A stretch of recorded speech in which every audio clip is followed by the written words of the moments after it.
Ladies and gentlemen, once again, all our fellow constituents of our community, our scholars, our master teachers, and of course, as I call myself, a student, I am truly honored to have in Cannon's class a brother that I've looked up to on so many levels, from hip-hop to the conscious community to just true activism in the streets. Probably one of the first scholars that I was ever introduced to with the title professor in front of his name. I'm honored to have a legend in the building. Professor Griff, welcome to Cannon's class. It's a pleasure to be here, man. We appreciate that. Peace, God. Now, peace to the God. I'm a reflection of you. Man, so I don't even know where to begin. I mean, we going to jump into so many things, but we usually have a framing question because this is a class, right, and text. And not only do we have new text, a warrior's tapestry that you put together, which for all the young brothers and sisters that always want to get involved into and it's beyond the world of consciousness, because I'm falling back of using that term, but a lot of people are trying to get more and more enlightened. They get introduced, and then they want to know what to read or what to pick up or what to eat. This book right here is the greatest tool to get us introduced into this world, to where you can start digging a little deeper into some of your other books.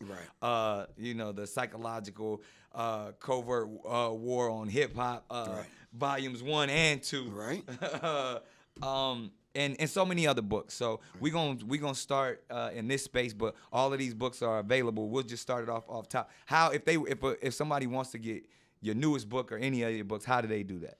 Well, it's really simple. I'm approachable, and I'm there for people to reach me.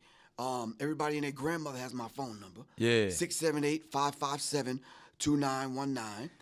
Damn, that's real. That's super solid right real. there. That's my cell phone number. 678-557-2919. Or they just go to my website, professorgriff.me. And it's strange how I got the professorgriff.me. I went to go get professorgriff.com, which some dude had it and wanted to argue with me on the phone. I'm like, bro, come on, man. It's like, that's crazy. He's like, I know who you are. I'm like, well, can we make come a up deal off on my that? joint? Right. I'm serious. Come up off that domain name. But anyway. And you can catch you on your live, Instagram, all of that. So he's very accessible. And again, like I said, it's an honor. And man, there's so many, because we got a chance to chop it up and build before this. Right. So there's so many things that I want to touch on and dive into, because not only do you drop those gems, but you speak in sound bites. So I know. But I just want to tap into the history real quick, man. Like even going back to Public Enemy, and even in the name Professor Griff, and you being one of the founders. How did this all come about in the golden age of hip hop? You guys had a lock on being that militant voice. Where did all of that come from? Wow. I think the beauty of the Creator bringing us together in Roosevelt, Long Island, and Freeport on one side, Uniondale, Merrick and Baldwin, then Hempstead. I think that area right there, Chuck's mom, knowledge of self, activist. My mom, strong in the community. Miss Boxley, who is Hank and Keith Shockley's mom from the Bomb Squad. And then musicians around us and other people. I think it was a beautiful thing that they offered Chuck D the deal from Def Jam, because he was there with Flavor at Adelphi University on the air, over at a college radio going station, crazy, playing different things. I'm at the youth center, martial arts classes. One of those instrumental individuals that was at the youth center, having study groups, people getting knowledge of self and that kind of thing. And I think it came together a lot larger than I could put it into words, bro, because it was one of them things where, and I think Chuck, knowing what he wanted to do with the whole Public Enemy thing, because they offered him the deal, not us. Right. It was a Chuck D thing, Chucky D. Yeah. I don't know if you knew that. Yeah. It was a Chucky D thing. Right. And then He said no, he wanted to do the group thing. We didn't understand the Flavor role Right. dynamic. Right. I guess some people didn't even understand my role being the minister of information. And had to bring the information. Yeah. But it all came together, and it all worked thanks to Chuck having the vision to bring it together. Right. I think a lot of people tell the story, but they don't tell it through the lens that the average person can readily understand it, as opposed to it being in some press statement that goes out. Right. If you in the hood and you at the youth center and you training people up on your block, martial arts, you having study groups, and you responsible for people's lives, how did that end up becoming a hip hop group? Right. Somebody had to have some vision, and Chuck was the one with that vision and knew who to put in place. But the critical thing about this, to be frank and upfront with you, Right. I choreographed the show. Yeah. Putting it The together. S1Ws. You understand what I'm saying? just I getting it borrowed on. from the Nation of Islam on doing the drills and that kind of thing. Right. We came on stage with license plates about this big, S1Ws with Uzi machine Yeah. guns, dressed in paramilitary outfits like the Black Panthers and The berets. exactly. Yeah. And we thought the theatrical thing was there. It was entertaining to look at, but a lot of people came to hear Public Enemy. Some people came to see Public Enemy, and we had the responsibility of synthesizing it, and then not only that, pointing them to those organizations. Yeah. That was What was so powerful, and to me, like the way I tapped into it, Right. like, and I was a kid, like a Right. kid, 8 years old, 7, 8, something. But to see someone like Flavor, to see Chuck, to see y'all, to Right. see Terminator X, and to understand it was every element of my hood. It was every element of the projects, to where Right. Flav was the wild, Yeah. crazy, fat, the Right. fashion. Chuck was more of like the teacher. You were more the militant, Right. and Terminator X was the dude with the sound. You know what I mean? Like, I Yeah. saw every element of my Right. hood in Public Enemy. So I saw the dichotomy of the crazy boy to really hear to you. It was almost like the opposite to see as Chuck being the mouthpiece, and to see the stern discipline, Right. to see the martial arts, to see even the aspects of the nation, and then to see, but you can still have fun. You can still, Right, right, I exactly. saw all of that, and I don't know if that was by design, but it was an entry point for everyone. I know it was by. Let me not say. I know it was by design, but there's a grand design. Yeah. You understand what I'm saying? It's Yeah. our design, but then again, there's the grand design because it shook the industry. Yeah. So much so the people around us wanted to then become, a lot more conscious about what they eat, Yeah. how they think, some of the songs, and our peers respected us. The Houdinis, the Run DMCs, the LLs, even the Beastie Boys, EPMD, Eric B. and Rakim, BDP. Jazzy Jeff, and the Fresh Prince, BDP. Right, exactly. Yeah. Poor Righteous Teachers. Yeah. So it was a mutual level of respect. A lot of people outside of those people that I mentioned couldn't believe it. Yeah. How the hell y'all saying what y'all saying, man, and y'all not? People say that about me to this day, like, yo, how you doing this and still doing that? But so I feel you on that. I'll be Like, honest with you, I did. I questioned. I'm like, wait a minute, he up in that space. How- How you moving? Like, how That's why you I up- asked you earlier about your health. Are you good? Yeah, and even now, people like, because the documentary we were just a part of, and all, people like, man, you got to watch who's preparing your food for you. You got to watch how you move, and it's not even on something we not operating in fear, but the fact that we speaking so much truth that we just got to be more aware. Exactly. And I felt like y'all brothers was aware, and that's what I really want to get into, because you talk about the grand design, and we talked about the neutralization of our messages and in our people. That happened to you in a real way, in real time, to where you were the one that everyone came after when you started to speak. And I mean, I know you've spoken about this so many times, but I just want to, give context to some of these younger people out there, to where Public Enemy has such a voice and was waking up so many young people in our community through hip hop when it was still new. And I want you to talk about it, because I don't want to, because you here, but there was But you have to help me contextualize it. yeah. So as I saw it as a young man, that as the Minister of Information. And like I said, it's an honor to have the Minister of Information in Cannon's class. But you had so much information and was so fearless in your message. And through Public Enemy, I felt like you were the one that had the most substance and weight in speaking unapologetically, because Chuck had to do it. He was the MC. He couldn't be so out there in his message, and he had to make it fly. Yeah, okay, he had to be an entertainer. But you were like, I'm just giving it to you raw and uncut. And if you could contextualize it and kind of, because I don't know the entirety of it all, but from my understanding, there was some information that you put out there specifically about the Jewish community that, again, where you were asked to apologize, or the entire group was asked to distance themselves from you. And that was kind of the first, that, as I saw, the divide of Public Enemy, to where they had to go on and continue to be an entertainment group. And you stuck to your guns and said, I'm Griff. I'm Professor Griff. I will always be the Minister of Information, and I'm not going to apologize. So I'll step away and be myself and allow you guys to go on. Please expound on that and just enlighten us all on how it really happened, because that's how I saw it, and that's what I was told. But I would love to hear firsthand what really happened with, one, what was actually said, why they asked you to apologize. And I mean, I didn't even know there's some subtext and some other characters like the Lear Cohens who were a part of that process, and the Bill Adlers. And so please just break it down from how it happened and to where we are today. Well, let's break it down, and let's break it down in small bits where people can actually get it.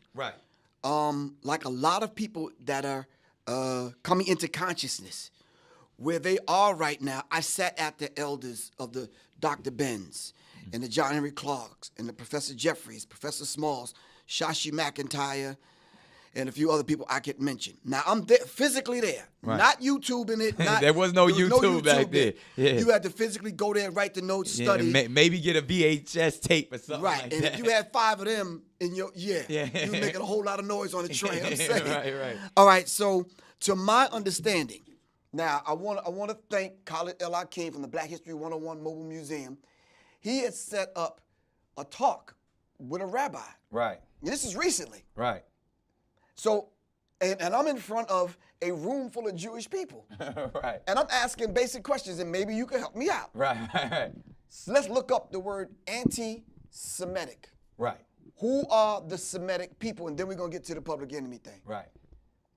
So I looked up who is the Semitic people. And there's a list of Semitic people, and anyone can do this right now. You can look up who are the Semitic people, what are the Semitic languages.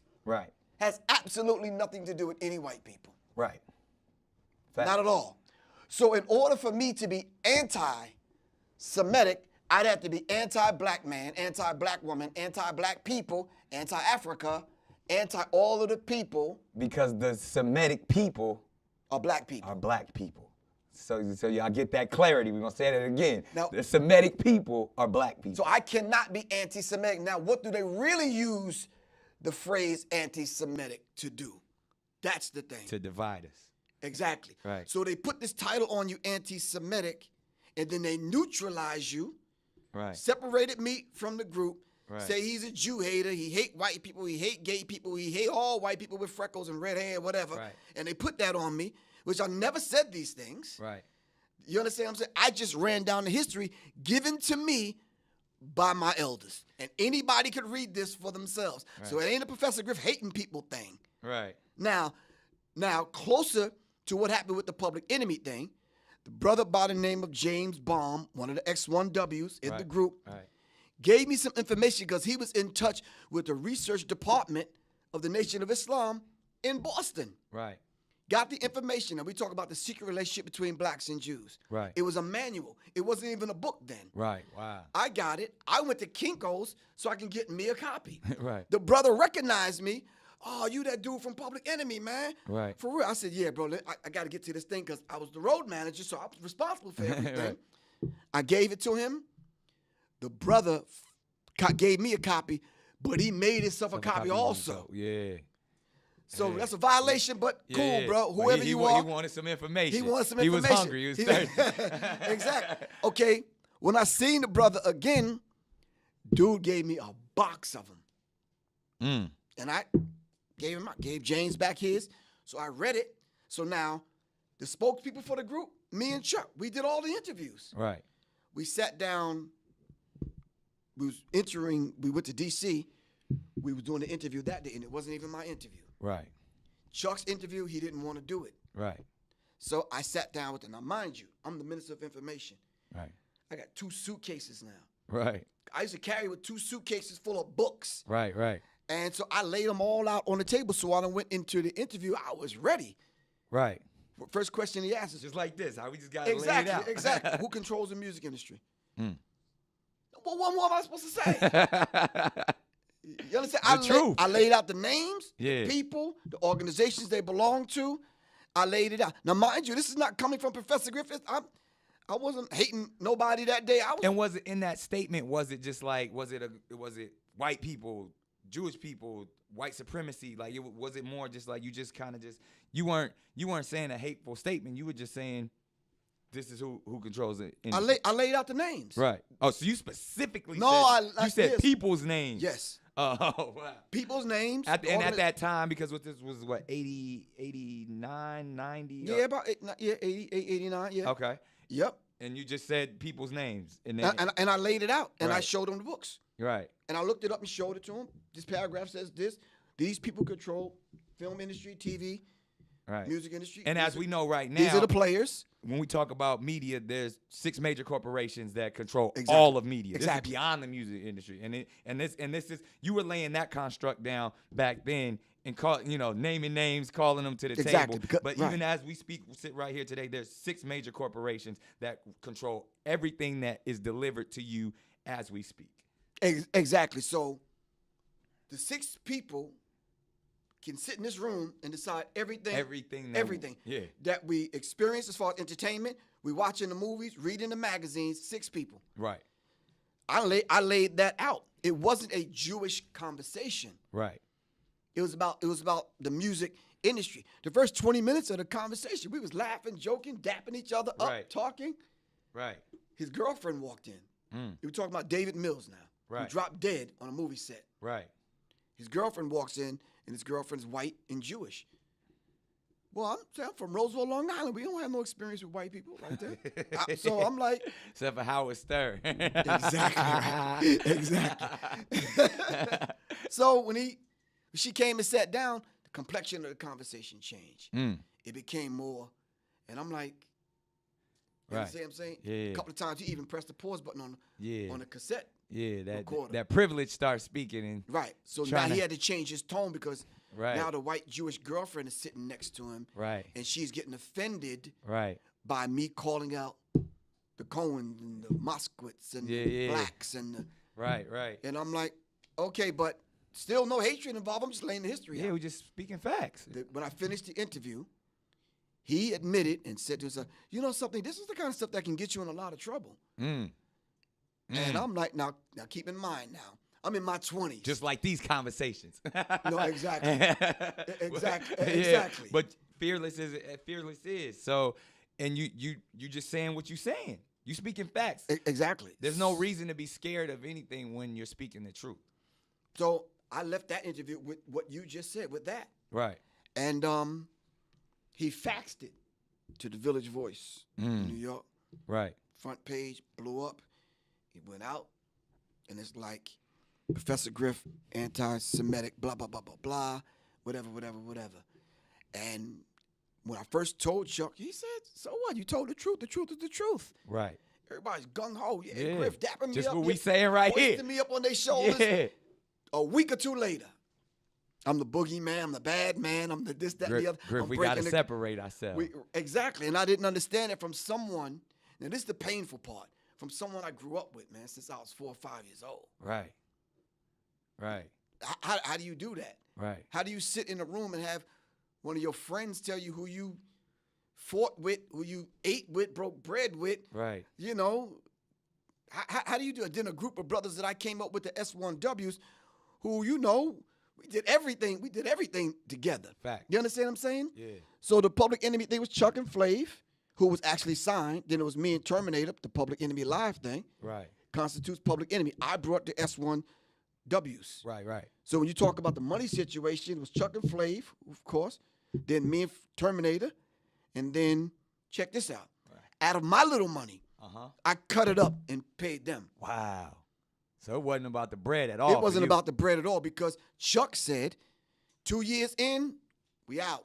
We said, cool, let's shake the industry up and get out. Yeah, y'all wasn't looking for. And that's the thing what people got to understand, too, especially back then. Hip-hop wasn't about money. Exactly. You know what I mean? And the only place where you actually could make money because the hands that we had it speaking on of, lock. they had it on lock. It was slavery. Let's just keep it what it was. But live is where you could make money. And that's right. That's from the blues days all the way to today. Exactly. Where you seeing all these cats with all these diamonds and all that, that's because they getting 50,000 a night. Exactly. That's because, and back then it was 1,000 a night, maybe. Thank you. And we were on a van driving ourselves. Right, and it's 20 of y'all. Right. Splitting up $1,000 a night. Exactly. So that's the real of it. And the whole idea of separating myself from these cats prematurely that we came up. Now let's keep the timeline in mind. Yeah. Into 86, 87, the album's out. Right. All right, so 89 would have been it. That's Right. it. We done. Done. Because y'all was only set out to do Public Enemy for 2 years. That's it. Right. So I was on time and I was on point. You was right there where it was I called supposed the to players out. I shook the be. industry up. Divinity. The But universe. but now I'm the bad man. Yeah. Now I'm hated now because I told the truth. Right. How do you walk around with that in your chest, Nick? How do you do that? Yeah. How do you walk around with now, but because I'm the bad guy in the group, I messed it up for everyone, so to speak. I'm like, whoa. Right. This is not what we discussed in my mom's basement, in Miss Boxley's basement in the Right. garage Right. at 510 South Franklin. This is not what we discussed. We was going to get in, shake it up, and we out. And so now I'm here where we didn't want to shake it up that bad. I'm like, come Right. on, bruh. Right. Oh, so And it hold was up. just a simple conversation. It was a simple conversation like we're having right now, bro. And then, you know what? And because this is one of the reasons why I feel honored to speak with you, but I feel like it's so prevalent and so on time, is because what we're dealing with the Honorable Minister Farrakhan being silenced on Facebook and other platforms. Right. Neutralized. Neutralized. Right. Which COINTELPRO is still active to Exactly. this day. And COINTELPRO, for the young people that don't know, the counterintelligence program. And when you say counter, it's like because we have so much intelligence and information, they want to counter that by destroying us, by neutralizing us, by silencing us. So what we're speaking of today, because they attempted to silence Minister Farrakhan right now, which is COINTELPRO actions and activations, and they did the exact same thing to you. Why? And this is just a question that I have, and even coming from the aspect of if the true children of Israel, if we're speaking of the Jewish community, if we're speaking of the Abrahamic faiths that Islam comes from, that Judaism comes from, that Christianity comes from, all comes from Abraham. And we are all speaking of brotherhood and unity. Why is this division? Why is it such a problem? Why is there so much fear, specifically in the black community, in the Jewish community? And I'm kind of, this is a leading question, which I want to get to, but why is it such a problem to speak the truth? I think it's a problem it became a problem for us because of the propaganda machine. But it's more of a problem for them. Right. Because they've taken our birthright. Right. They don't want us to be them. Not deeper than that. They don't want us to be us. They don't want you wrapping your head. They don't want. Wow. Nah, they don't want. Now because you recognize. Right. And now they identified you. Oh man, Nick knows. Right. Who he is, and then now the flip side of that, you know who they are. Right. So let's dive into it.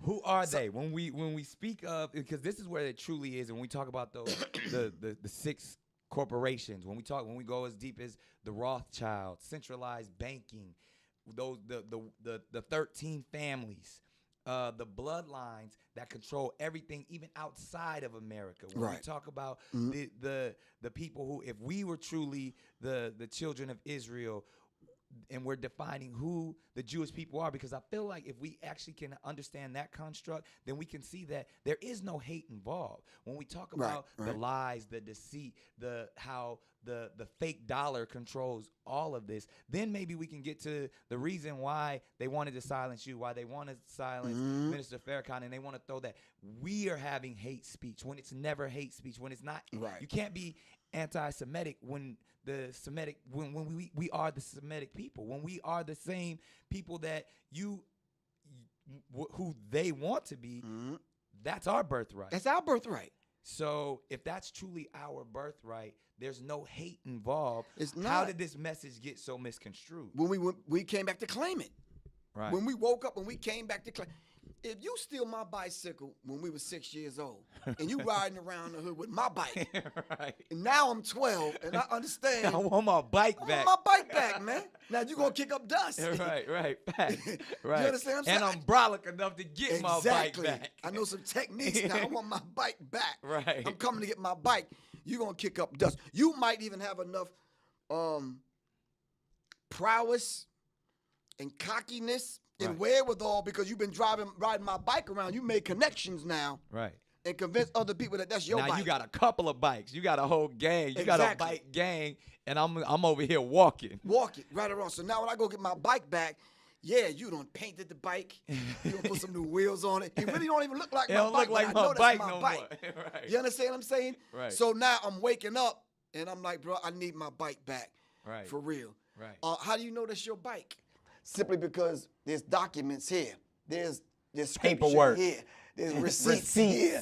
You understand what I'm saying? They're showing and proving that that's my bike, and I'm here to claim it, man. Right. You have to give it back. So when you start hearing songs like Michael Jackson, "Hike Me, Kite Me," and blah blah blah blah blah, Right. Nah, you can't say that. You can't say that. When you hear hate speech. Puffy talking about getting paid or getting like the Hebrew, Right. You And they understand? want to mute the They Hebrew. want to mute that. Right. You understand what I'm Even saying? though we are the true Hebrews.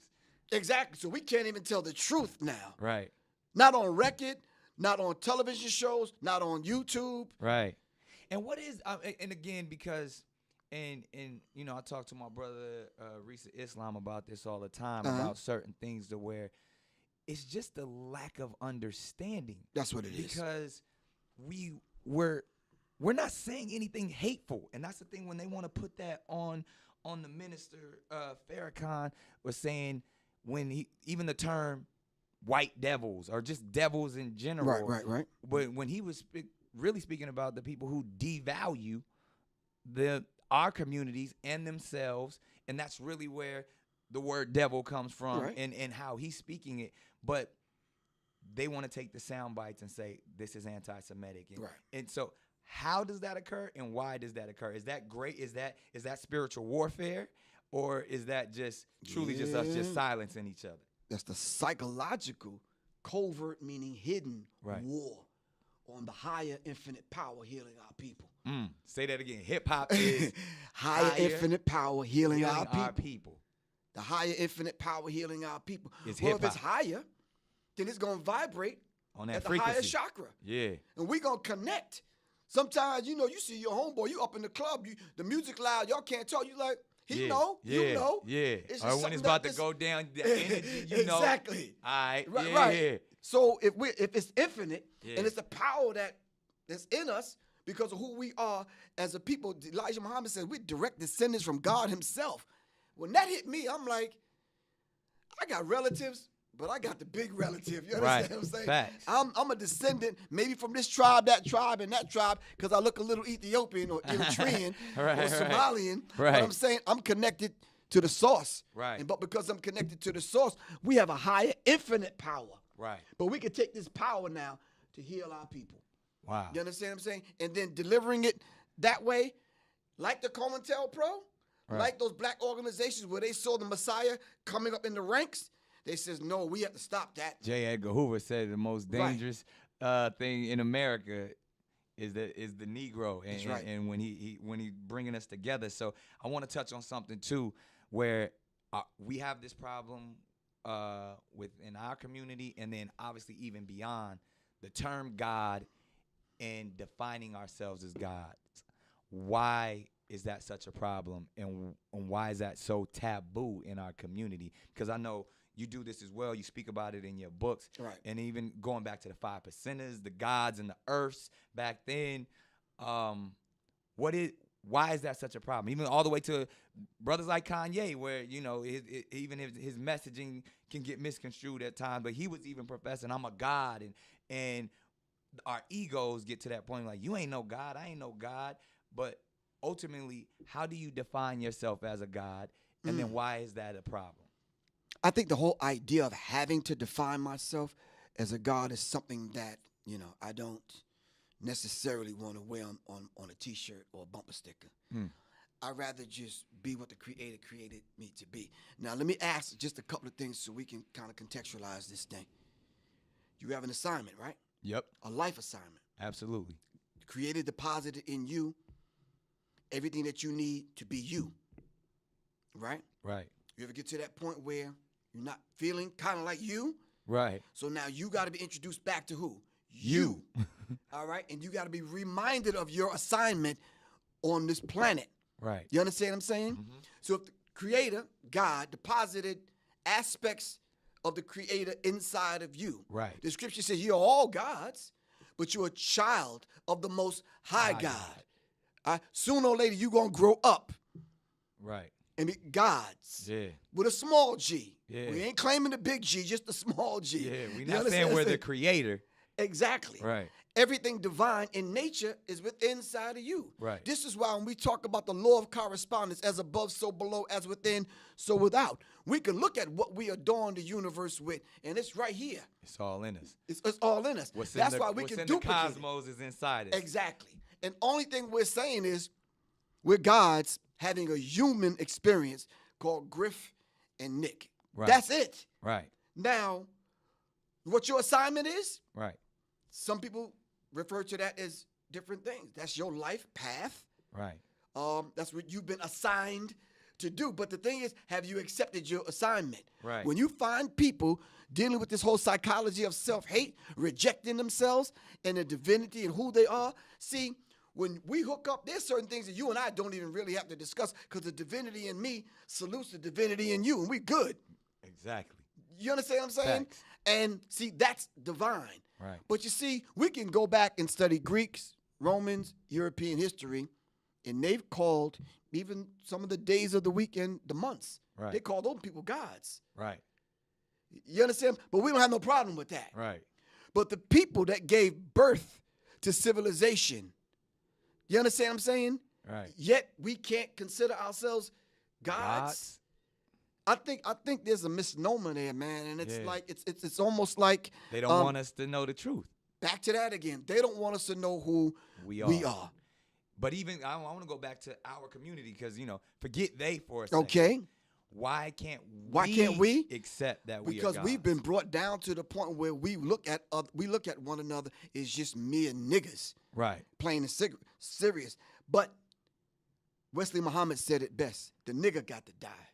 I'm just going to say it straight. The nigga got to die. Wesley Muhammad put it out. Yeah. Because if the nigga die, and then now we can have this rebirth of the God. Now let me play devil's advocate for a second. And please do. But we have to define what devil is. It's the adversary of God. Yeah, right. Yeah, and there's attributes to the devil, but go ahead. Yeah, so let me go to the opposing with the little side. D, with the little D. With the little D. All right, go ahead. So is that almost the same concept as eugenics, or even when we tap into W.E.B. Du Bois's aspect, because he was someone that was saying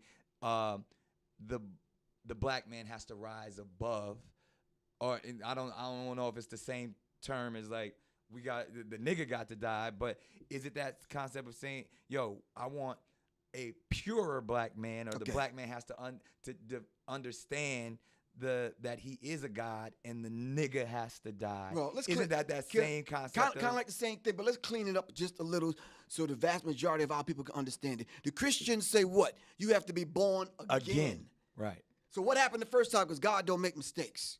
And all of them people running around in the Bible that never existed, never had Bibles. I don't think people say that again.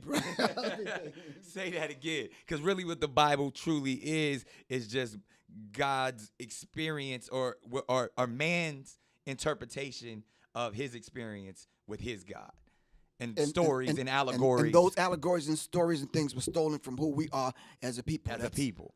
Right. That's our history book, right. so to speak. Right. Someone else kidnapped us, knocked us upside the head, put us to sleep, stole our birthright, and claiming that that's them. Right. So the story of which you know as Moses is really Mesis in an Egyptian tale. The story of Noah is really the poem of the tale of Gilgamesh and all of these things. Right. These all come from the motherland. But going back to what you were saying in that sense of who we are and who we define. So W.E.B. Du Bois came forth and said, the black man and woman in America is dealing with this double and dual consciousness. Yes. In a modern context, that's code switching. But right now, what is this dual consciousness that we're dealing with? Causing cognitive dissonance inside the spirit of the black man and woman. How do we have to wrestle with being Nick during the day and all the jobs and the opportunities that you have and the resources that you connected to, but then you got to go be dad now. Right. You got to go deal with Mariah. You right. Okay? Because they don't know nothing about that. Okay, that's my daddy, but cool, but now. Facts. So the dual consciousness. What happens now when you operate in a world that's diametrically opposed to who and what you are as far as your existence is concerned? How do you operate in a world like that and then be you? Right. How do I be Professor Griff and still operate in the music in music industry by telling the truth about the music industry? That's kind of difficult, man. Yeah. I can't go home and take off and put on Professor Griff to go on stage. Nah, bro, what you see is what you get, man. Right, facts. I'm not Professor Griff on stage and then I go take it off or put on a costume. But there's still a dichotomy or there's still a duality in who you have to be. That was the dual consciousness the double consciousness that W.E.B. Du Bois was talking about. And that even goes back to maybe what was going on within Public Enemy. Exactly. You was always speaking your truth, but there's still, we got to know how to play. This is a game, and you're in it. So at some point, there's a line that's gonna be drawn on that playground. But you talking about the road manager for the group. I Right. dealt with these people firsthand. The Cohens and the Moskowitz and the Professionally. And they respected that. That's why nobody crossed us like that. We got respect from the industry from top to bottom. Right. From the average kid in the projects who we used to give the tickets to. Right. To the executive people, man. I'm talking about booking agencies and promoters and right. And you wasn't acting like a nigga. I was just being myself and standing up and being a real black man, and they respected that. Right. And with the respect, there was also some fear because they wanted you to still. There was a line that you weren't supposed to cross. Right. Correct. Man, not only that, but they wanted to put the fear thing back on the table to quote unquote let me know there's a line that you didn't cross. I never disrespected any Jewish people. Right. Ever. Right. You understand what I'm saying? Why? There's no need to. There's no need to. I just told the truth and dealt with them on a professional level. So ultimately, are we saying that there's a certain group of people that maybe they're scared of the truth? I think there's Jewish people, but I just think there's a group of Jewish people inside of that. You can call them Zionists, you can call them whatever. So let's dig into that for a second, because that's where and even sometimes I find myself wanting to debate this idea, and it gets real wishy-washy and unclear for me when we give so much power to the theys. Right. When we talk, and then the theys then turn into the Illuminati, the Zionists, the Rothschilds, the Freemasons, Bilderberg right. group, the Freemasons. Right. And as a community, I feel, and I've done this myself, I want to blame others for the position that I'm currently in. Right. And that often becomes when you say the privileged white girlfriend comes into the room and or the apologists or these people come in and say, why aren't you guys over slavery already? Or why are you always complaining? And what you do for yourself? Or pull yourself up by your own bootstraps. And my people were also oppressed. We hear all of this stuff all the time, Right. which a lot of times I really can't debate what they're saying, because some of what they're saying, there's some truth in it, because we're often blaming and saying the theys. But I would love to dive in real quick, just for the people that are listening and watching, even specifically the Illuminati. Right. When we say, like, to me, I say fuck the Illuminati. I say it with heart, so much so, like, man, I don't give a fuck about the Illuminati, because one, that's Roman Catholicism, which I don't subscribe to. Right. I don't care about this illuminated group of scientists that they thought they really they had some information and they were illuminated. I feel like, and I've heard you say this, and I think I wrote down your quoted that we are the illuminated ones. Right. So when this whole Illuminati that we hear about, I say fuck them. And I don't care about, because that's make believe when they want to say Jay-Z's an Illuminati, and this boogeyman concept, and all the people want to say I was in the Illuminati. I ain't no fucking Illuminati. I was like, black people don't even know how to spell Illuminati. Like, I done been to Jay-Z's house. Ain't no rituals going on over there. You know, like, so when I say that, why, as our community, why when we get in the conscious community, why when we get on YouTube, we see all this shit of, oh, they done sold they soul to the devil, or, oh, they throwing up signs. Like, I don't, fuck that shit. Like, but I do subscribe to numerology. I do understand symbolism. I do understand that there's spiritual warfare going on. But I, as someone who came from the projects, somebody who still got cousins dying in shootings, who still be in these prison systems weekly, I'm not gonna put a they on the or say that someone else when I know I'm God, when I know my power. I don't give a fuck about what they got or their story when I know they want what I got. Exactly. So why is it that we tend to give them so much power? And when did that come? And like, it has to be before slavery. It has to be before colonization, because even I've been to the motherland. They're divided. Now, of course, colonization and the Europeans came in and kind of set some of that up. Right. But in tribalism, there had to be a hierarchy. There had to be a king and a monarch. And if I want to say I come from a king, if I want to say I am a god, I have to really embrace that and can't say someone else overpowers me. Right. Well, I think we need to understand the sacred sciences that you alluded to, that we had, that you know that we have. Right. There are some people that came in, sat at the feet of our ancestors and our people, learned and took that sacred knowledge. Thutmose and all. Exactly. Yeah, and then, second time, coming back to the continent, plan to destroy and take everything. Facts. We know the Europeans came in and raped and pillaged. Exactly. We know that. Thus, seeing how we operate and how we move and the deeper sciences that we know. For example, the Dogon. The name of my company is Serious Minds. Right. You understand what I'm saying? Right. But when I talk about this, I'm talking about the Star Series. Right. How did the Dogon know that was out there? Unless we mapped that out. Unless we came from that place and brought that. It's beautifully designed. Okay, exactly. So they came and figured these things out among us, and they crafted this society. And listen, let's just get something really, really straight. We are the first Freemasons. Yes. We are the illuminated ones. Yes. We are the first ones to establish secret societies. Yes. That's us as a people. They took all of that from us and set that up to rule what we call this present system that we live in right now. Right. They consider themselves illuminated ones among them. Of them. Because they put us to sleep. Right. So now how did they do that, though? If we were so powerful, how did and they this is a come question in and do that? I hear a lot, man. They put us to sleep by taking the very thing away from us that we depended on the most. If I said to you, what is the most important thing that keeps your life, that wakes you up in the morning and keeps you moving and motivated during the course of the day? Whatever that thing is, if I took that from you, would you be able to exist?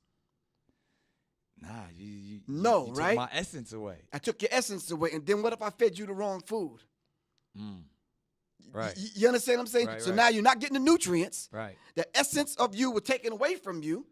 All right. And then I moved you from one location to the other and mixed you up with some people that you can't even really communicate with. Right. And I did this over a period of time in different places on the continent, because we haven't talked about brothers and sisters in Brazil yet. Right. In the Black African diaspora. That's where the most Africans went to. Exactly. To South America. But the job that they did on us here, they actually put us sound asleep. Right. When's the last time you ever got that sound sleep? That deep sleep. You not only need an alarm clock to wake you up, but somebody to come and shake you. Shake you for a minute. And then even when you get up, you're kind of groggy. Yeah, right. So you have to be brought back. And then when you woke, as they say now, the essence that they stole from you has to be put back in you. Once that started happening, that's when we said earlier, they waking up, man. We cannot allow that to happen. And we see that it actually. But guess who? I don't mean to cut you off, but yeah. Guess who is behind the people that's saying that? They call themselves the Illuminati. We didn't call them that. Really? The holders of the light. Really? The light bearers. Still to this day? Still to this day, they consider themselves the light bearers. But now they hide it in different organizations and fraternities and sororities and groups and secret societies. Because I feel like there's, like, even Trump and this government in America, and we talk about, like, I consider those people the elite. Those are those top 3% or even that top 1%. But I'm not even sure if those are the people, this government, this Americanized government, are those same people that we're speaking of. No, they're not. And it's just for the clarity. That's what I want to put out there. No, they flunkies. Yeah, they pawns on the chess game. So, yeah. And, like, can we give these people another name? Because even when I feel like we talk about the Illuminati and like again, like, okay, let's demystify it then. Yeah, like, let's really break it down, because I feel like that's where we get it becomes the boogeyman when we talk about, and even like when we talk about these meetings, like the Bilderberg Group, which was a meeting that goes on in Europe once a year with the most powerful people in the world, the most powerful people in media, presidents, kings, queens. Queen Elizabeth be there. These are the richest people. These are the elite. They actually meet on world affairs, and where the Bilderberg Group, they housed it and were like, ooh, we want to bring powerful people together to show how we can make the world a better place and have this meeting. That's what they say. That's what they say. But ultimately, they're saying, what messaging, domination and world control, are we putting out there? And then when we go and we speak about the New World Order, I have this question for you.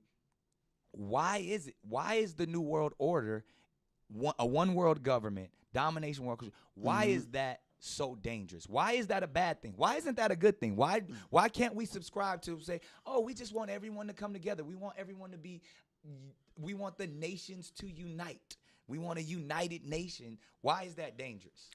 I had the pleasure of having some brief conversations the other night in Brooklyn, New York, at the Barclays Center, behind stage with Erykah Badu. She did a video, window seat. Right. Then she did a couple other videos where she literally was walking through and disrobing. Right. And, where JFK was assassinated. Right. And gunshots rang out and she bled blue blood. See where I'm going with this? See where you're going. The blue bloods. The blue bloods. So regardless of what we called them. Yeah. You understand what I'm saying? And let's see if we're going to go to blue blood, going back to understanding a blue blood is a European person because they don't have pigment in their skin that you can see their blue veins. Exactly. And blood is blue until oxygen, the air hit it, and it turns red. Right. Democrat, Republican Party. Red you see, and it's blue, not Bloods and Crips. Exactly. They set that kind of thing, Hegelian dialectic principle. Yeah. The opposing forces controlled by the same people. Right.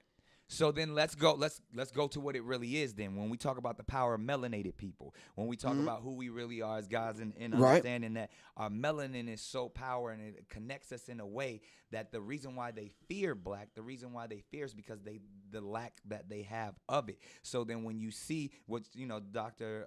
Francis C. Welsing talked about is that fear and that Just genetic that annihilation. deficiency of when you have a person that has the lack of pigment, the lack of melanin, that they know that they will be annihilated. So therefore, however they got the power, they have the lack of compassion. That melanin comes with compassion.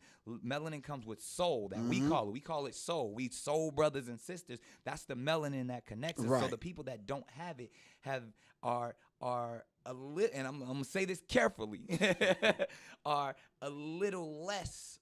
And where the term actually comes from, because I'm bringing it all the way back around to Minister Farrakhan, to where they may not have the compassion or the when they were sent to the mountains of Caucasus, when they didn't have the power of the sun, that the sun then started to deteriorate them. So then they're acting out of fear. They're acting out of low self-esteem. They're acting out of a deficiency. So therefore, the only way that they can act is evil.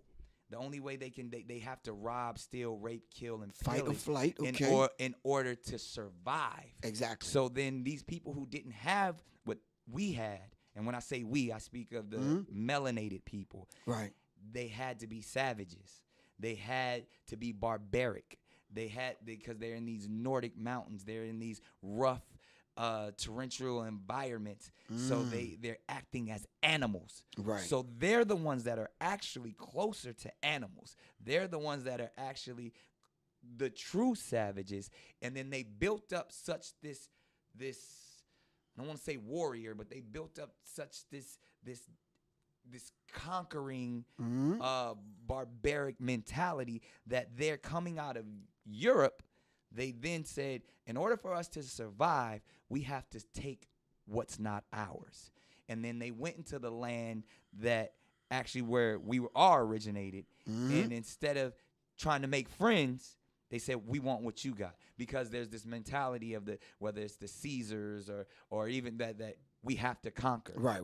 So I say all that to say the context. And when we speak of whether it's Jewish people, white people, Europeans, the Illuminati, they were doing that as survival tactics to stay on this planet. Right, because we never had to do that. Right, because they've learned when they circumnavigated the globe and they ran into these islands and these places, and we were already there to greet them. Right, with open arms.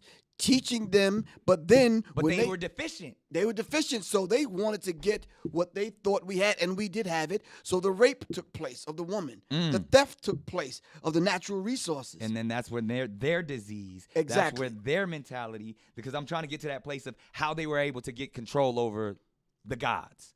How were they able to get control over their original once they people? learned that, though, and now they raped and impregnated, left and came back, and they saw the child lighter, they said, wow, that's when they learned genetics.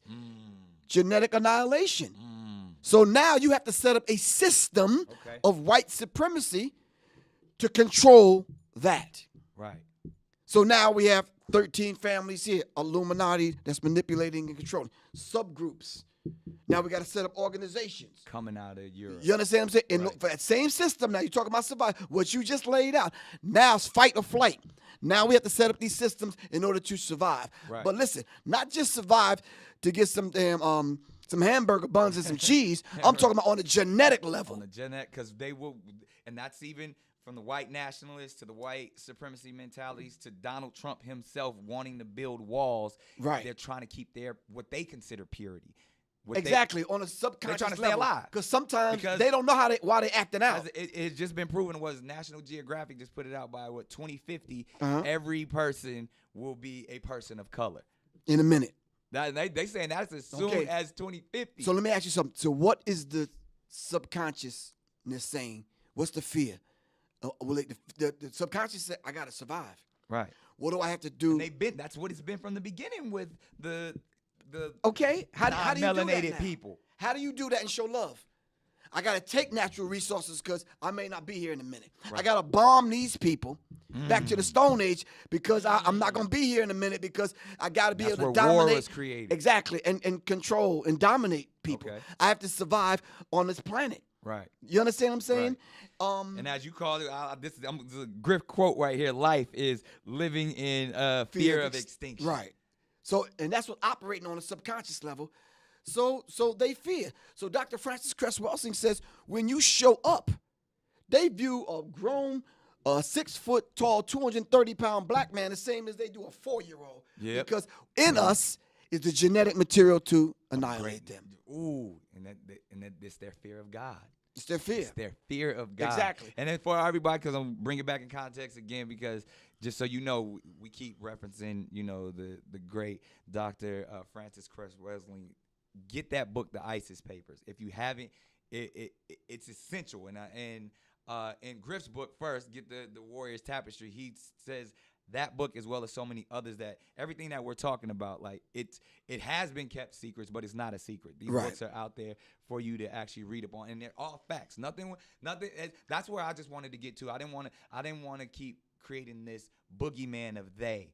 Or the You have to Illuminati. demystify who these people are. We got to get to when we talk about who the original man is. Right. Is the original melanated man coming from the place that we call Africa, and which I always find this so amazing and compelling that Africa was named Africa by the Europeans, and Europe was named Europe by the Africans. Ain't that something? I had a conversation with one of the lost boys from the Sudan, and I asked him, "Do you consider yourself African?" He's like, "No." Yeah. They're tribal. Yeah. You take pride in your tribe. And I just came back from Uganda, and it's so when you look at it, they don't say, "Hey, I'm African." Exactly, they don't. Right. No, I'm from Uganda, or Right. I'm from my family. They don't. We call it Africa, like or African American. Right. Now hold on 1 second. Now let's look at America. Right. We say, well, "Where you from?" I'm from Detroit, man. Yeah. We don't say we're Americans. Yeah. See, it's the same dynamic. And especially when you I'm from Long Island. I'm Right, from this exactly. street. I'm from this exit. I'm from Brooklyn. Exactly, man. man. You say your whole address. I'm from this block. Yeah, and then on the West Coast, Same thing with the brothers I'm in from Africa. Southeast San Diego, Right. over there, up through the, like from Exactly. such and such projects. Exactly. You know what I mean? Same Like, thing with the brothers in Africa. They Right. don't identify with the whole idea that the place was called Africa. Yeah, they tell because you they tribe. It was more tribal, man. And right now, we need to find our tribe. That's all it is, the lost tribes. Exactly. And it goes back, and it goes all the way back to when you were not being anti-Semitic, because that's impossible.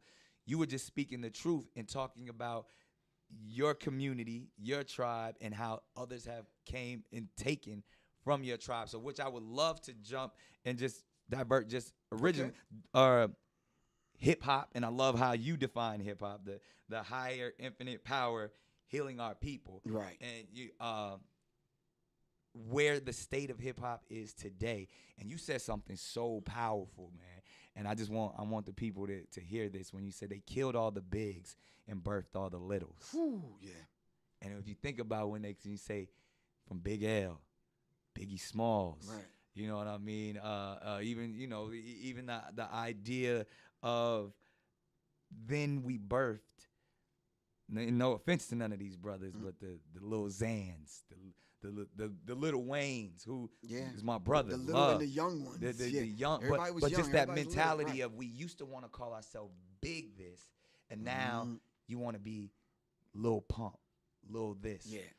Where did that come from? Is that spiritual warfare? Ooh, that's psychic and spiritual warfare, man. That's that psychological war. See. And then I love the way you break this. These are textbooks, people. Get this from Griff. Like, he got the pictures on every page, and he breaks all the symbolism down, and that's what I'm saying. That this what we just said is all in here of breaking. So the whole idea of the warfare that they're waging against us is on a psychological level. So psychology is not the study of the mind. Psyche in ancient Kemet is the soul. The soul. So they waging a hidden covert war on the souls of black folks. Wow. Which goes back is where our melanin is. And the whole idea, the whole idea of killing off the bigs and producing the littles is part of it. Right. What better way to do that? Yeah. Now you got a whole generation of MCs, rappers coming up. Little this one, young that one. Right. As though you will never grow up and grow old and become a man. You're going to be little forever. You're going to be little for the rest of your life. So you come on now on television shows sucking a pacifier in the baby bottle. You understand what I'm saying? And we have to understand that in a particular. skirt or a dress. And they right? forgot that sister. Exactly. They Right. forgot that Sister Soldier said, "We are at war. We're at war for the hearts and minds of our people, man. We have to understand that, man." Right. And one thing I want to talk to again, I'm gonna play the advocate of the opposing advocate, as we call it, because I dealt with this personally on a personal level, and I would love to have some discourse with you about the emasculation of the black man, Right. specifically in the media. And the only reason why I feel like this is a good place to go, because from the big to the little conversation, because of now is the male to the female. And we got everything now, which is ridiculous. To we got Snapchat filters turning our brothers into good. I done seen some of the most gangster people I know put this Snapchat filter on to see what they would look like as a woman, to where like all the way to like, man, if there was a wig and some makeup sitting right there, take the digital aspect out of it. Right. So if there was a wig and some makeup right there, yo, Griff, put this on, man, so I see what you look like. Exactly. Would you do that then? But will do that with our phones and our screens, and we'll send it and we'll post it for the likes. Forever. So say that though. In media, and I salute my brother Dave Chappelle and so many other. We've all heard the famous story where he said Hollywood tried, there was a dress hanging in his and his Martin trailer, tried to put him on, and some of the brothers that I look up to and will forever look up to, from Eddie Murphy to Martin Lawrence to all of these people, have to in entertainment put on the dress, and a lot of people say they're selling their soul, and I'll go all the way back to my own personal story as a kid growing up on Nickelodeon. And not seeing any harm in it at the time in the 90s. Did a skit where I dressed up as a girl. I mean, we in the Inconvenience Store and we ghetto girls. And like they wouldn't, the skit on Nickelodeon, they wouldn't even allow something like that to air today, because we ghetto with the nails. And, we really, all I'm doing is imitating Martin Lawrence and Jamie Foxx, what they did with Shanae and Wanda, and all they were doing imitating Flip Wilson, what he did with Geraldine, and what our strong brother Richard Pryor was doing in This Way Is Up, and classic movies and things that we seen who we consider the greats do coming before us, but we're not seeing that psychological warfare of they want to, which Dr. Francis talks about, is when we see these images of, because there's a lack of fathers already, there's a lack of male figures, and we understand the black woman is the ultimate creator, but when we are emasculated and we don't know how to be men, and we think it's a joke and we think it's funny, and I see it like now, I don't regret anything in my life, but when I see the 18-year-old version of me prancing around for the joke in a dress, in a wig, I'm like, damn. Like, was that me just being funny, or me thinking, this is funny? Where, I'm as heterosexual as it gets, but the messaging that I was putting out there, and then not that there's any, as to each his own, what you do in your bedroom in the dark at night, that's your business. But to me, as I know, was I used as a pawn, as a young boy to make people, I'm thinking I'm making people laugh, but was there a psychological warfare? All right, well, let me ask you something. Did the laughter die down? Did you grow up? I definitely grew up. Now, what would this Nick Cannon say to that one? Bro, look at me though, bro. I want you to, but that's what I'm saying. So because what would this Nick Cannon say to that one now? The information that I just said, I would give that, but I would still say make your own choice. But you know the price that you're gonna pay for that though now. Because you woke up. Right. And now you got to talk and speak to that young brother that put on the dress. Put on now. the dress. So when I laid it out though, but I wouldn't judge that one. I wouldn't tell. Right. We don't have to judge. I would give them the information. This is life lessons. I would give them the ISIS papers. Right. I didn't read the ISIS papers when I was 18. I didn't understand that there was a greater mission to destroy us. Right. I thought I was just there to make them laugh. But even if someone who was awakened like a Richard Pryor, still would say, there's nothing off limits when it comes to entertainment. Like you said, you got to get their attention first. And whether it's putting on a dress, whether it's calling yourself little this, whether it's making a song about shaking that ass, like to when we talk about brothers like Nipsey and his gang bang affiliation and Right, okay. and its terminology that may not be helpful on the surface, but when you see the brother's beautiful spirit, when Right, you know my right. ultimate mission, Right. when you know that ultimately these are brothers that trying to help the community, but we got to get their attention first. Right. I got a brother, a friend of mine, Black Dot. He wrote a book called Hip Hop Decoded. Okay. He said in the book that they take the lowest essence of our culture and give it maximum exposure. You understand? Say Black Dot said they take the lowest essence of our culture and give it maximum exposure. So that's why we glorify our strip clubs. That's why Exactly. we glorify our gang And it's banging. over the top for many reasons. And you mentioned one, for the laugh. Right. Now it's for the bag. Right. Now it could be for some other reasons. Right. I want to buy my mama a house, and we give it all the excuses and the reasons. At the same time, the ultimate agenda is taking place. We're falling right into it. Right. The But ultimate it's plan. always been that, because that's the reason. Like, I wanted you to say that again, because I want to go all the way back to Step and Fetch It. I want to go all the way back to But if you went back there, some of them brothers didn't have a choice, so to speak, right. because But of do the we degree of still- poverty. But do we still have the choice now? Does NBA YoungBoy, does Kodak Black, they Yeah. don't have a choice, but because they're living their truth. All they saying is, this is all I know.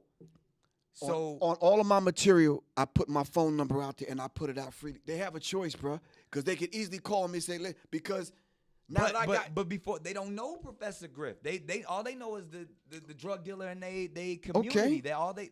Because again, as much as we want to say we have access to all of this, the average 14, 15-year-old dude that grow up in Florida, Right, that grow up in right, Louisiana, all they know is the niggas around them. Exactly. They don't know how. Man, I don't know how to work them computers. You know how many times Right. I heard Yeah, that? I know, Man, bro. I don't know that shit. Hey, dog, this all I know. I know I got my 40 on my hip. I know I'm gonna slang these packs. And I Right. know I'm gonna fuck some bitches later on. Yeah, that's the mentality. That's exactly. until you crack one of these open, until you can get the Warriors tapestry. That's why I put the book together the way I put it together, to speak to that dude. Right. You understand what I'm saying?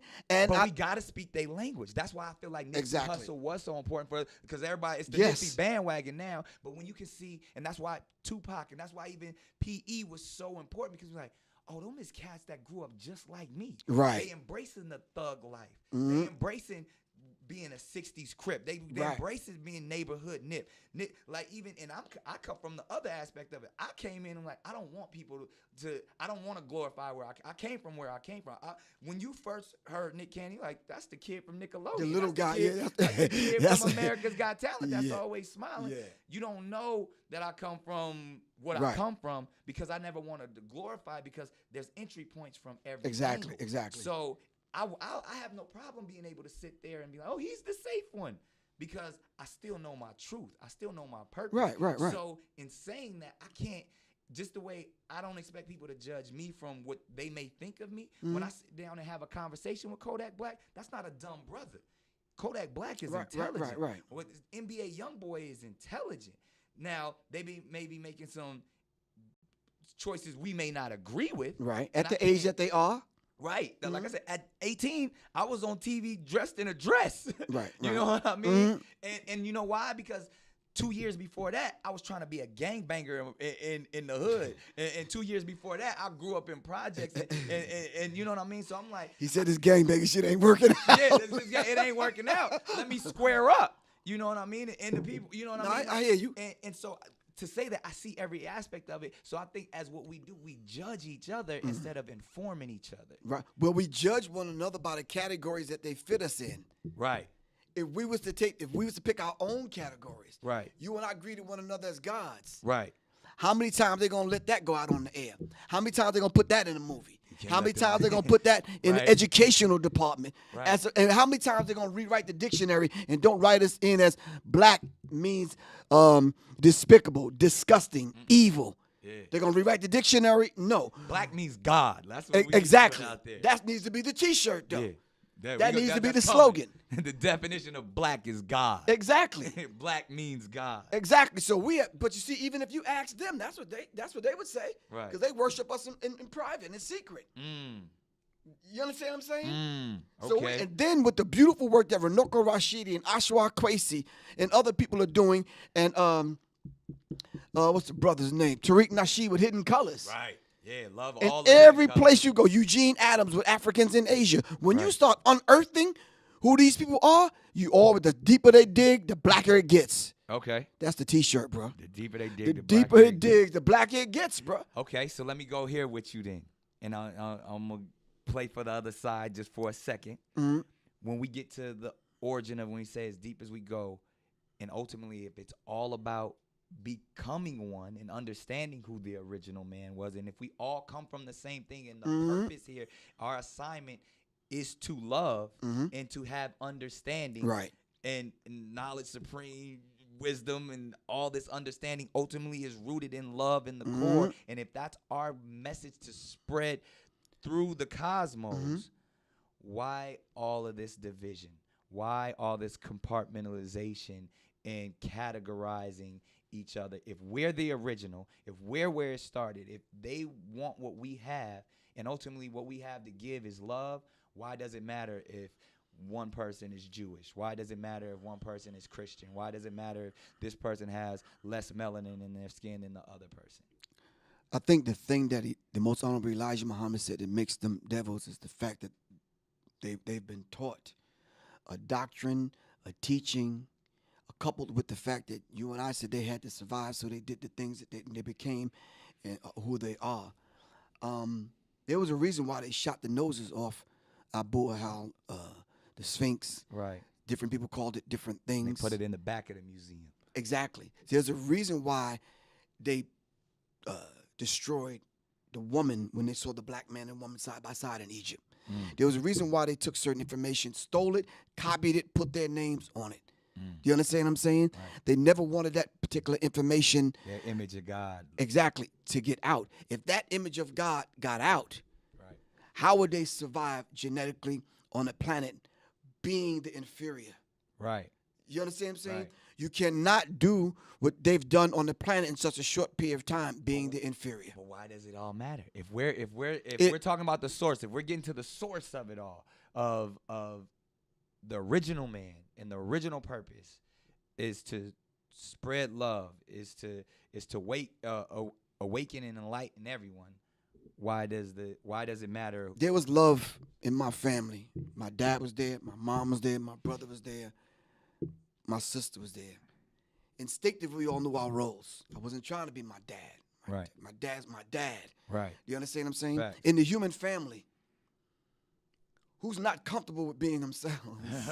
Right. We could take a look at it through that lens. Okay. Let's I see where you unpackage go. that now. Yeah. You understand what I'm saying? Yeah. If I'm comfortable with being myself, then I don't have to say you're evil, you're wicked. I don't have to write that in my books. I don't have to destroy your history. I don't have to try to borrow and get something Right. or steal yours because I'm comfortable with mine. Exactly. I don't have to say because I'm lighter and whiter, I'm better. I don't have to do all these things. But because I don't feel comfortable in my position, The idea of supremacy. the idea of having to survive, I got to come up with the plan. Okay. You follow what I'm saying? Right. See, now So if I'm not comfortable within the grand design, if I don't know my position in the grand design, then Exactly. right. And the grand design included them. It did. It included everyone in love. Right. You just got to play your part, man. Right. You understand what I'm saying? So- I wasn't trying to be my sister. I Right. didn't want to put on the dress and the purse. So ultimately, the pocketbook. I yeah, didn't. I right. wasn't trying to be mom. Right. So the answer to the question is we're not the ones that are creating the borders and the categories we're and the not. classifications. No, we've we're not. we've been taught to think that, but ultimately it's their system. Even though there were different tribes, we didn't carve up the land. Right. Can't say you Tribalism was just more about we are who No, we are. that It's was existence. that was culture. It was culture. And- This is and the what- root- and the root I was- word- I was born Right. right here. You were born right there. Let's exchange what I got over here. Exactly. And therefore, and then if there ever is any conflict, because conflict occurs, we will figure that's Right. survival of the fittest comes into play, Right. and then ultimately, I exist where I exist. You exist where you exist. Right. And respect that. Yeah. And but- that's all I'm asking you to do Right. is respect my boundaries. I don't want to come. I don't want to come and take over your land. Exactly. We can engage, but I'm from where I'm from, and you're from where you're from. Right. But there's some things that we have in common that we didn't even have to talk about. Because we didn't outright rape Right. and rob and Right. steal and do these things. If There's a principles. couple of your There's cows morality. came over and destroyed my vegetables, then somebody has to pay for that. So you got to come work this land. Right. Some call that slavery. No, Mhm. it wasn't that. You had to repair my crops that you destroyed. Right. You understand what I'm saying? Absolutely. Someone looked at that and says, well, look, I could take thousands and millions of them Right. across the water, brainwash them, and I could build an entire nation for myself. Right. You understand what I'm saying? You see, that's a child Right. not knowing its place in the human family, Right. and they're running rampant.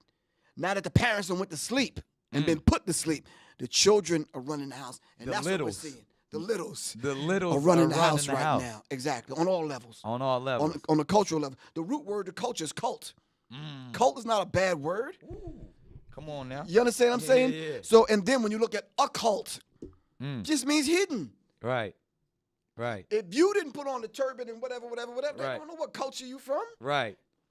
Facts. If you didn't call yourself Nick Cannon, but you went by one of your original names from your original tribe, Right. it's like it's all love. But see, they can't respect that, They though. can't respect You know that. why? Because you represent a man that's woke up. Right. Absolutely. You understand what I'm saying? As well as you. So, and that's where I want to dive in here real quick, because there are so many misconceptions Right. about who Professor Griff is. There's a lot of You don't have me crack the book open. and I want to dig just for a moment, because you've only been allowed to tell a portion of your story. Right. And then obviously we know within the media, they spin it the way that they want to spin it. Right. And they look at you as dangerous. They look at you Yeah. on the same levels of someone that may need to be silenced in those COINTELPRO type of Right. scenarios. But even like to the idea, like, people don't know that, one, you're a veteran. Right. You I were was in the military, right. You were the police. I was military police, right. So And I worked in prison. right. Right. So coming from, Long Island, coming from someone who, like, I would even ask this question: are you proud to be an American? Are you proud to be from the land that you are from? And who is Professor Griff in America today? No, I'm not proud to be an American. I don't want no part No of this. pride. I don't have that pride. I'm not prideful about being from this particular country. Right. I'm glad that I came back to connect with my brothers and sisters here in America that was here long before Chris and the boys got here. And that's long not- before America Say Vespucci. that. Long before all of them people got here. 'Cause it's We were not- already here. Right. Exactly. You understand what I'm saying? So I'm glad to come back and There's see a my difference between pride and glad. That's how I always like the. Exactly. You can be glad to be, but you don't have to have pride in it, because Exactly. pride, there's a lot of ego within Right. it. We're forced to defend this land, a land that we can't even grow crops in to feed ourselves. All right. on. Thanks to Monsanto and the rest of them, but that's another story That's for another Candace class. Exactly. But I'm saying to you, no, I have tribal pride. My father's Blackfoot Native American. Okay. All right. I got greater than the tribe, though. The greater tribe, black people. I have pride. And I'm proud to say I'm connected to all of the carbon, copper, melanated people across the globe. Come on now. And we have something in common. Yeah. And that You understand what I'm goes saying? back to what we were talking about, to the people who don't have that, who Exactly. have a deficiency in that, who want more of the melanin. Exactly. And the way they see about getting the melanin is going through, please don't get offended, sisters, going through the black woman. The only way they can enter into the hereafter is through the black woman, by dropping and planting that seed. they're the God. You understand what I'm saying? Yeah. So if you come along and say, sister, you might need to find you a brother that you seriously, that can be your complement. Right. You understand what I'm saying? And then we get into colorism. Yeah. And these seats, The lighter and the darker. Who has more and melanin then in who that? set that in motion with the Willie Lynch letter? Right. See, but every time they see any glimpse of us coming back to ourselves, to connect back Right. to the self. And then even I think my wife said it better. Shout out to Soleil. Right. She says it's the Queen. journey of the self, through the self, back to the self. right. So if you understand that dynamic, it's like, wow, okay, I've been locked upside the head, put to sleep. I was the God then. Right. I've been put to sleep. Now I'm waking up. I don't even realize I'm a god, but I'm settling on being a nigga. Right. No, see, that's the journey of the self. Now I got to get back to the self. So Right. guess what happens with these books? Right. I got to introduce Tay-Tay and Twan and Peanut and Day-Day them back to themselves. Guess who gives me the most opposition? The same people I'm trying to wake up. Exactly. Who's the dude pulling a gun on me, wanting to rob me? Who's the dude that shot the window out of the car I was in? I'm going on my way to Vegas from L.A. Right. Who are the people that burned my house down right here on the west end of Atlanta? Who are the people that poisoned me with the drink? Who's the people that made me impotent? Me. For 6, the same people I'm trying to save. Right. Here I am, can't walk, can't pissing blood, and all this other kind of stuff for 6 months. Right. Because of what? Because I'm speaking the truth? I'm Right. like, wow. So to a degree, I understand people saying the government came after Nipsey. I understand because I lived it. Right. Right. For telling the truth, but Right. getting thrown under the bus by the rest of the brothers. But ultimately, it was the concept. Exactly. Of The idea that, wait a minute. Let me brainwash and desensitize this brother so much that I can turn him against his own that's trying to enlighten. Exactly. But I'm going to say this and take it how the people want to take it. There's some people walking around here right now that never thought I'd see this day. And this Right. is dangerous for them. Too dangerous. You know why? Because, wow, Nick doing the damn thing. Yo, Nick this, Nick that. He got the platform, whatever. But Griff, Right. like, why are you letting that? Stop that, man. Stop that. You can't find one thing on any program, on or offline, where I disrespect not only Jewish people, but gay people. I don't have that conversation like that. Because you don't have that in your spirit. It's not in my spirit because it's all love. Right. So how is that message so misconstrued? Because we know why they do it. We know why we know that we seen COINTELPRO.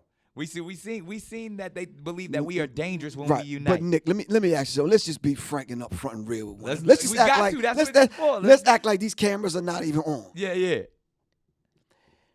You mean to tell me you think they would allow a man like Professor Griff to strive, survive, and be successful in front of young black men not on drugs, not gay? I don't eat swine. I don't eat meat. I'm a vegan. I got a beautiful wife. I'm taking care of my family. Blah blah blah. You think they want that image to get out? Okay, so let me ask you this then. Why am I allowed to do it? Because I want to be like Griff. But no, I look at you and say, but we he came alike, before though. me. Right. So, but I'm allowed. I've made a lot of money in this. I have a large platform as you speak. And I want to give brothers like yourself the opportunity to do it. And that's when they always say, "Oh, we gotta protect Nick Cannon. Oh, it's any minute they coming to get him." Or even if people want to say, "Oh, well, the government gave him lupus." I done seen all of the comments and the craziness and all of that. But I'm allowing myself, or I've been allowed to shine. I've been allowed to spread the light and say I wear my turban on NBC. Right, that's I bold. say NBC stands for nigga be careful, and I walk away from tens of millions of dollars and then go create something even bigger and still get to and allowed to stand my ground and have character and have purpose. All I can say is you're a dangerous man. That's what Dick Gregory said. You're a dangerous man. They coming to get you. But it's only because I stand on the shoulders of brothers like you. Oh, I give learn thanks. from you. But how many people will actually say that, though, Nick? Come on, bro. But it's the truth. No, let me tell you something. And the people watching this will know this is rare. People don't invite me to shit. When have you seen me on a documentary film? Never. Right. So when they say, well, Mr. G says, yo, Nick want to meet you in blah, blah, blah, blah, blah, and Dr. Sabi thing and the Nipsey, I'm like, you sure? Yeah. Mr. G will tell you. I'm like, yo, you sure? You understand what I'm saying? He's like, yeah, man, dude, it's real. I'm like, all right. But I was like too much is given, much is required. I was given these opportunities to be, one, because of brothers like you. Okay. But then two, because I got to pass it on to the next. It's I'd called- be doing right. a disservice if I came and got the bag, got all the money, and got all the information and kept it to myself. I talked about it in the book. It's karmic debt. Right. We owe Karmic one another. debt. The karmic debt. And what you're doing is an example of what I'm about, paying it forward. Right. You're not going to run into Harriet Tubman at Whole Foods, bro. Facts. So you cannot hit her off with paying her grocery bill. But you can pass it forward to a sister. Right. That's the next Harriet Tubman. Absolutely. Karmic debt. It's our duty. Let's pay it forward. It's our man. privilege. Exactly. And that's the only way Exactly. we will survive. And that's what I mean. And I feel like I've had the opportunity to sit with brothers like Dick Gregory. You know what I mean? And I sat with him several and times. he said he passed before he transitioned. He's like he said it. I'm passing it to you. Yeah. He's like, now you got to go do what I couldn't do. And he said the same thing. He's like, man, you dangerous. I don't know. I don't understand. He's like, they wouldn't let me do what you doing. Oh, no, they wouldn't let me do it either, bro. They kicked me out of a damn hip-hop group, so imagine. Right. On a television show. But it's the same information. The information you've given me, the information Dick Gregory gave me, Harry Belafonte, Quincy Jones, all of these people that I got a chance to sit at their foot and soak up game. And now I can dissect it and regurgitate it out to the littles in these short form ways, whether it's Cannon's Class, whether it's Wildin' Out, whether it's, whatever I'm doing, whether it's Nickelodeon, to the little ones, to my kids. Right. I'm still giving them that game. You a god, you powerful, you a superhero. Right. You know what I mean? Everybody likes this Marvel concept now of the idea, but that they don't understand that originated with us. They getting a little bit of it. They giving them the Wakandas. They giving it a little, but ultimately, if all I'm talking about is the essence of who we actually are and expressing that light, as dangerous as it may be, it's the truth. Right. And even this morning, man, I'm getting dressed. I'm like, I gotta bring this brother a gift, man. He got some. I'm thinking of a necklace. I'm like, Man, and I your just said, wisdom is the gift. But then I put my comic book in the car, and it's based on a Public Enemy song called "Who Stole the Soul." Ooh. And I'm like, that's it. Appreciate that. Who stole the soul? Why are we so out of sync? You understand Yeah. what I'm saying? Why is it that we're following the Gregorian calendar, throwing our whole time signature off?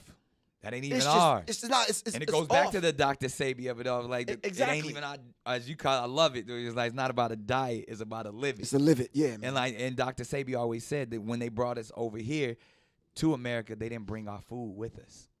Right. We tried to hide seeds, man. Yeah. That's what it's about now. If you got Because it's the different. seeds, you can- Yeah. Exactly. The thing that's going to keep Agriculture. us alive will kill them. Right. You understand what I'm saying? Facts. The foods that vibrate on a high level, the minerals and that kind of thing. And Goes back to what I'm saying. We soak up the sun. We get power from exactly. the sun. We process it. They You die understand? on the sun. Exactly. The sun kills them. Exactly. It empowers us. Right. With a high form of alchemy, we turn that into, we can get melanated and mellow at night. But when we serious, we get in that sun, we get turned up and lit. You understand what I'm saying? Because we got the melanin to do that, man. Right. You know, and a pineal gland that allows us to astroplane and do all the things that we do. Yeah. Exactly. But they don't get that. Exactly. So brothers were saying, yeah, I'm having trouble with this. Blah, blah, blah. I said, bro, sit still for a minute. Take the jewelry off because you're interrupting the frequency. Yep. Pick your hair out. Let it Right. stop And dying meditate. and frying it. And You're just right. sit quiet for a second. It'll come to you. It'll come to you. It'll come to you. That peace is there. Exactly, man. It's there. Man. So, I mean, we done tapped into a whole lot, and I Yeah. know the internet gonna go crazy. It's gonna definitely be some stuff that goes viral. Yeah. Even once they see us sitting down, The mere fact that we're sitting together having a conversation, man. is You understand what I'm saying? Dressed in the black robes. Right. Who are the other people with the black robes that's faking it, though? They wrote the thing and they said it, not me. Right. They have a secret covenant, not me. Right. They plan to poison the water, poison the toothpaste, set up chemical plants and all this kind of stuff, bringing us down to our knees, putting all drugs in there. it. It's all there. I laid it out. It's all there. So even if the creator called me home tomorrow, I Right. said, listen, I did my part, and I'll be happy. Right. I'm going smiling. You understand what I'm saying? Right. And like Marcus Garvey said, I'm coming back. Right. Not only in the whirlwind, I'm coming back in the water. I'm coming back in your consciousness. I'm serious, Energy man. never dies. It never dies. It's constant. It Right. just changes forms. It's swift and interchangeable. Right. And For that's what you real. said. When we on the same frequency, the power that we could do, Exactly. it's out of here. Hey, well, I appreciate this session. It's definitely an honor. One of my favorite Thanks, Cannon man. classes that we've I had. really appreciate so you, man. much knowledge. But Like, no, you dropped the jewels, though, man. It's like, I'm sitting there like, okay, And it's out there. And it's the truth. Right. That's the thing. So we do it in an unapologetic way. Give thanks. Make sure y'all catch a Warriors Tapestry just for the introduction. And then when you want to go deeper, definitely get that psychological Cold War on hip-hop. And it's so much. Like, you tap into so much. But if somebody, again, you already done gave out your phone number like a true solid G. But if someone wants to get more information on Professor Griff, how do they do it? I think they just go to my website, www.professorgriff.me. Or like I said, just call me directly. Yeah. I'm one of them. I'm approachable. So 678-557-2919. And I just want to say, man, when we speak the truth, we claim it, we own it. It's ours. It's part of our makeup and who we are. What we ask you to do is just take what we say and put it under the microscope, and don't be so quick to judge. Yeah. You understand what I'm saying? Ask the questions. Ask the questions. That's all we here for. Like, 'cause Exactly. The truth is right there. And it's all love, man. Yeah. Always all The love. highest, No hate. highest nothing. elevation of complete understanding between one or more people is all love. There That's it the is. vibrational pitch. We sending this out. We want to raise the vibrational pitch of our thinking into the mind of the Creator. It's gonna help so many people, man. Oh, Love. yeah, thanks. Love, God. Respect. Candy's class. We out.